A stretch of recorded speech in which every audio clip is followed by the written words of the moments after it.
Listen to this audio quality. It was not recorded in $1 million studio, but right inside my bedroom. भाइयों, जो आवाज़ अभी आप सुन रहे हैं ना, इसमें इको या गूंज बिल्कुल ना के बराबर है। लेकिन जब ये कमरा बिल्कुल खाली था तो इसमें इतना ज़्यादा गूंज था कि मैं वीडियो रिकॉर्ड ही नहीं कर पाता था। हर नए क्रिएटर या एडिटर को लगता है कि प्रोफेशनल ऑडियो के लिए हज़ारों रुपए महंगे एक्वेस्टिक फॉर्म लगाने पड़ेंगे या कोई बड़ा स्टूडियो चाहिए होगा। लेकिन आज मैं आपको दिखाऊंगा कि मैंने बिना एक भी एक्वेस्टिक फॉर्म खरीदे सिर्फ अपने कमरे के आम सामान से इसको एकदम परफेक्ट स्टूडियो में कैसे बदला। अगर आपका बजट जीरो है और आप प्रोफेशनल ऑडियो चाहते हैं तो ये वीडियो आपके लिए है। सबसे पहले एक ज़रूरी चीज़ समझते हैं जहां बहुत से लोग गलती करते हैं। ऑडियो के दो बड़े मसले होते हैं, एक होता है नॉइज़ आइसोलेशन और दूसरा होता है इको रिडक्शन। नॉइज़ आइसोलेशन का मतलब है बाहर का शोर, जैसे गाड़ियों की आवाज़ या गली के शोर को अंदर आने से रोकना। ये थोड़ा मुश्किल और खर्चे वाला काम है, लेकिन हमारा असली दुश्मन बाहर का शोर नहीं बल्कि कमरे के अंदर की गूंज यानी इको होती है। जब आपका कमरा खाली होता है तो आपकी आवाज़ दीवार से टकराकर वापस माइक में आती है। हमें बस इस आवाज़ को टकराकर वापस आने से रोकना है और इसके लिए पैसे खर्च करने की बिल्कुल ज़रूरत नहीं है। अब आते हैं अपने असली जुगाड़ पर। इको को खत्म करने के लिए सबसे बेहतरीन चीज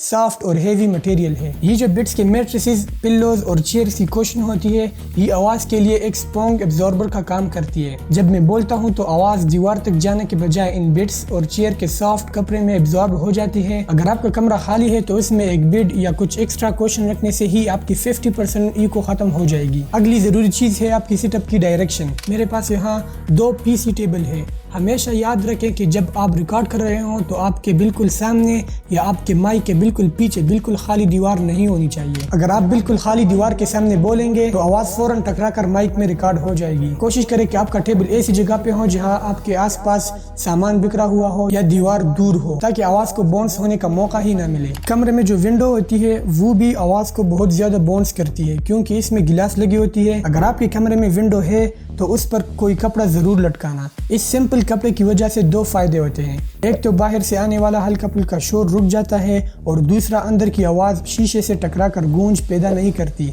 आपके घर में कोई भी पुराना और मोटा पर्दा या चादर हो तो उसे विंडो पर लाजमी लगा देना। अगर आपके कमरे में ये सब सामान रखने के बाद भी थोड़ी गूंज बाकी है तो कुछ और इजी टिप्स बताता हूँ। जमीन पर कोई भी पुराना या मोटा कारपेट बिछा दे क्योंकि फ्लोर से भी आवाज़ बहुत बाउंस होती है। अगर दीवार बिल्कुल खाली है और बजट नहीं है तो रिकॉर्डिंग के वक्त कैमरा फ्रेम से बाहर दीवार पर टेम्पररी कोई हैवी ब्लैंकेट लटका दें।